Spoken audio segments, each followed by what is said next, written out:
Hello, dear students. Today I am here to discuss with you your next poem, Fire and Ice. यहाँ पर हम इस poem को बहुत ही इजी लैंग्वेज में समझेंगे. Okay, let's start.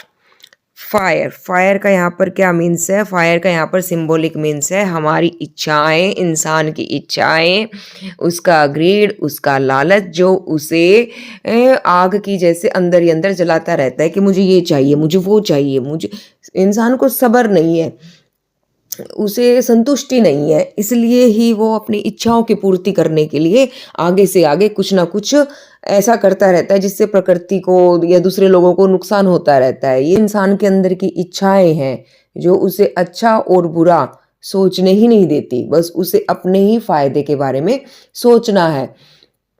तो ये सब जो अंदर की जो इच्छाएं, जो एम्बिशंस हैं उसके, वो सब यहाँ पर फायर के रूप में बोले गए हैं. और आइस, आइस है, आइस जैसे आइस कोल्ड होती है ना, वैसे यहाँ पर आइस जो है रिप्रेजेंट करती है, सिंबलाइज करती है इंसान के कोल्ड इमोशंस को.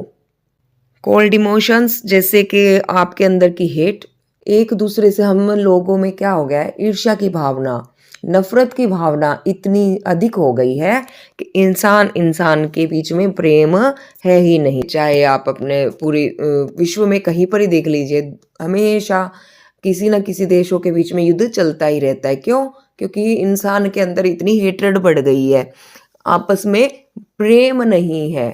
तो ये जो इमोशंस होता है वो कहलाता है, इमोशन कहलाता है. इसको आइस से रिप्रेजेंट किया गया है यहाँ पर. कहते हैं ना, जैसे मान लीजिए को आप किसी से मिलो और वो आपको बहुत अच्छे से ग्रीट करे, मिले, हेलो हाय करे, तो दैट इज़ कॉल्ड कि उन्होंने हमारा जो स्वागत है, हमसे वो मिले. कैसे मिले? वार्म इमोशंस के साथ में, जोशीले रूप में वो हमसे मिले हैं. लेकिन अगर कोई आपसे प्यार से बात ही ना करे और आपको ग्रीट ही ना करे ढंग से, तो हम क्या कहेंगे? He is so cold. उसके इमोशन मतलब वो इंसान ने बिल्कुल कोल्ड इमोशंस दिखाए हैं हमारे प्रति. तो यहाँ पर उस कोल्ड इमोशंस को, उस हेट्रेड को आइस के रूप में दिखाया गया है.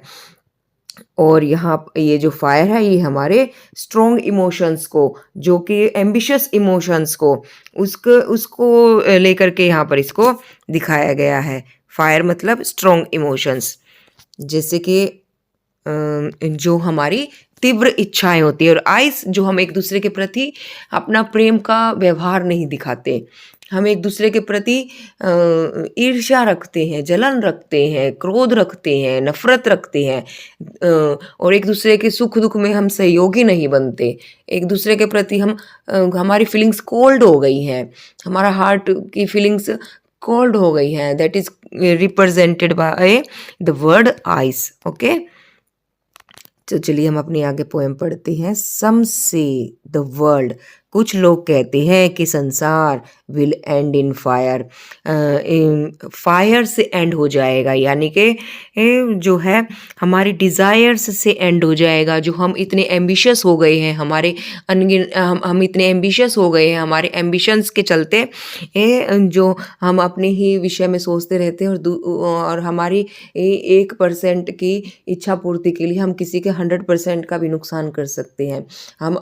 जैसे मान लीजिए इंसान अपने बड़े बड़े उसको घर चाहिए, उसके लिए वो क्या कर रहा है? जंगलों को काट रहा है. उसे नदियों का पानी पोल्यूटेड करना है, उसे हर तरह की सुख सुविधाएं चाहिए, चाहे प्रकृति का पूरा सत्यानाश ही क्यों ना हो जाए, और दूसरे का कितना ही नुकसान क्यों ना हो जाए. तो ये जो हमारी डिज़ायर्स हैं, तो हमारे जो इच्छाएं हैं जो इंसान को जलाती रहती हैं आगे से आगे, मुझे ये चाहिए वो चाहिए, तो that is represented by fire. तो कुछ लोग कहते हैं कि इन इच्छाओं की वजह से, इस जलती हुई इच्छाओं की अग्नि की वजह से संसार जो है नष्ट हो जाएगा. और सम से इन आइस, और कुछ लोग कहते हैं जो हम एक दूसरे के प्रति प्रेम की भावनाएं नहीं रखते, एक दूसरे के सुख दुख में शरीक नहीं होते हैं, शामिल नहीं होते हैं, और जो है कोल्ड इमोशंस एक दूसरे के प्रति रखते हैं, हेट रखते हैं, तो उसकी वजह से संसार जो है नष्ट हो जाएगा. From what I have tested of desire. तो यहाँ पर जो है अपना ओपिनियन रखते हुए रॉबर्ट फ्रॉस्ट, जो कि इसके पोइट हैं इस पोएम के, वो कहते हैं कि मैं अपने एक्सपीरियंस से बताऊं, from what I have tested of desire, जैसा कि मैंने डिज़ायर्स की वजह से होने वाले संसार में मतलब जैसे कि मैंने संसार में डिज़ायर्स की वजह से होने वाले अपने एक्सपीरियंस को, अपने होने वाले जिन कामों की वो कहता है कि from what I have tested of desire, जैसा कि लोगों इच्छाओं की वजह से मैंने पोइट ने जो एक्सपीरियंसेस फेस किए हैं, जो उसे दूसरों के स्वार्थों की वजह से दुख तकलीफ़ें भोगनी पड़ी है, उस वजह से वो उस एक्सपीरियंस के बदौलत, उस एक्सपीरियंस के ऊपर वो कह सकता है I hold with those who favour fire. तो मैं उन लोगों का साथ दे सकता हूँ इस पॉइंट ऑफ व्यू में कि हाँ भाई, ये संसार जो है वो फायर से, यानी कि अपने स्वार्थों की वजह से, अपनी ही इच्छाओं की पूर्ति की वजह से वो जो संसार है नष्ट हो सकता है। हर इंसान अपने ही इच्छाओं के बारे में सोचेगा, दूसरे के बारे में कोई सोचेगा ही नहीं। तो भाई एक दूसरे के प्रति अपने आप ही हेट की भावना पैदा हो जानी है और अपने आप ही संसार को समाप्त हो जाना है। ये जो इच्छाओं का जो इतना कुछ इंसान के अंदर ये जो ये डिज़ायर्स हैं, इनका जो अंदर आग उठती रहती है और फिर उसकी वजह से इंसान बस अपने ही बारे में सोचता है और दूसरों के प्रति क्या हो जाता है, कोल्ड हो जाता है, कोल्ड इमोशंस उसके हो जाते हैं। तो कहता है या तो फायर की वजह से संसार नष्ट हो जाएगा या आइस की वजह से नष्ट हो जाएगा। और इस फर्स्ट वाला पैराग्राफ में पोइट किसका साथ देता है, वो फायर को फेवर करता है कि हाँ भाई, फायर में इतना तो दम है कि वो नष्ट कर सकता है इन सब चीज़ों को। बट इफ़ लेकिन but if it had to perish twice, लेकिन अगर संसार को वापस से नष्ट होना हो, देखिए यहाँ पर पोइट जो है एक हाइपोथेटिकल सिचुएशन, यानी कि एक ऐसी कल्पनात्मक बात रख रहा है जो कि पॉसिबल ही नहीं, क्योंकि मान लीजिए संसार एक बार नष्ट हो गया तो वापस से कैसे नष्ट होगा, वापस से फिर वो बनेगा, फिर वापस, चलिए जो भी है, लेकिन उसकी इमेजिनेशन है कि अगर मान लीजिए संसार 2 बार नष्ट होना हो, यानी कि फायर के जैसा ही दूसरा स्ट्रॉन्ग इमोशन क्या हो सकता है, तो वो क्या किसको कहता है, आइस को कहता है, यानी कि डिज़ायर्स, खुद की इच्छाएं, खुद का स्वार्थों का जो इच्छाएं हैं उसका मुकाबला, उन इमोशंस का मुकाबला अगर कोई इमोशन कर सकता है तो वो है हेट। क्योंकि हेट में भी इतनी ही शक्ति है जितनी कि खुद की स्वार्थ में शक्ति होती है। तो वो कहता है कि अगर संसार को 2 बार नष्ट होना हो, या पेरिस यानी कि डिसअपीयर हो जाना हो, ट्वाइस यानी कि 2 बार, तो आई थिंक आई नो, तो मुझे ऐसा लगता है, मैं जानता हूँ, इनफ ऑफ हेट, भाई हेट की वजह से भी संसार जो है नष्ट हो सकता है। क्योंकि पोइट के साथ साथ हम भी तो देखते हैं ना संसार में, हमारे आस पड़ोस में भी चारों तरफ हमारे क्या हो रहा है, नफरत की वजह से लोग एक दूसरे की छोटी मोटी गलतियां भी सहन जो है नहीं करते हैं। तो भाई छोटी छोटी बात बढ़कर बड़ी हो जाती, तो भाई क्या हो सकता है, संसार जो है नष्ट हो सकता है। To say that for destruction, तो ये कहा जा सकता है कि डिस्ट्रक्शन यानी कि विनाश के लिए आइस इज ऑल्सो ग्रेट। भाई आइस भी क्या है, बहुत ही एक बड़ी चीज है। हमारा हमारा जो एक दूसरे के प्रति हेट है, ये भी एक बहुत ज़्यादा पावर रखती है डिस्ट्रक्शन के लिए। एंड वुड सफाइस यानी कि सफिशेंट, ये कौन कहता है, रॉबर्ट फ्रोस्ट कहता है।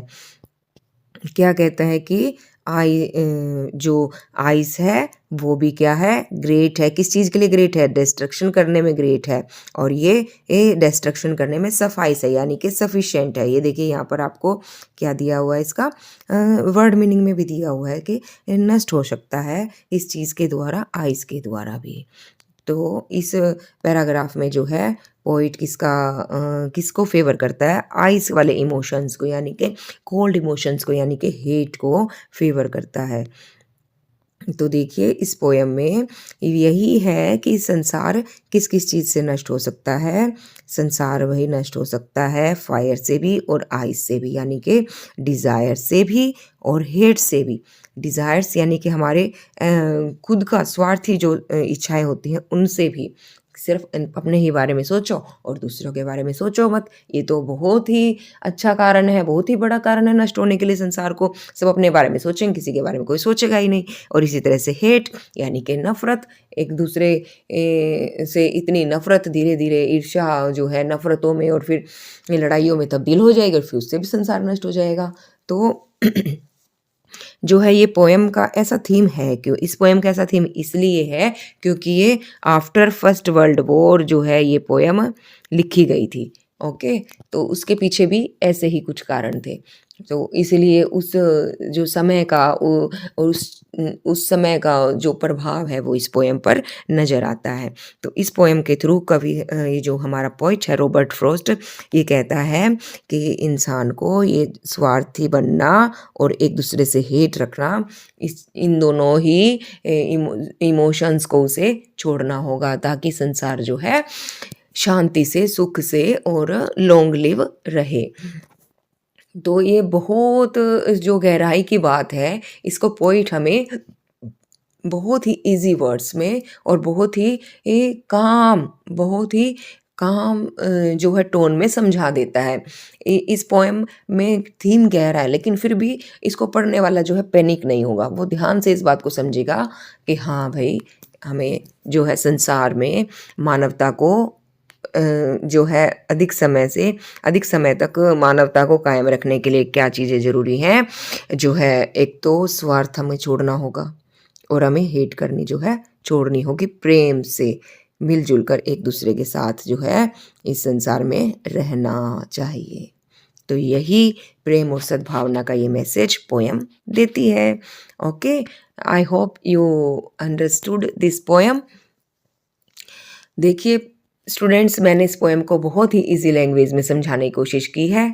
अगर आपको जो है अच्छे से समझ में आ रहा है और आप और भी आगे इसी तरह से इजी ट्रांसलेशन में आप पोएम समझना चाहते हैं, चैप्टर समझना चाहते हैं, then please subscribe to my channel, like, share and subscribe. Okay, we will meet again. Till then keep studying, bye bye.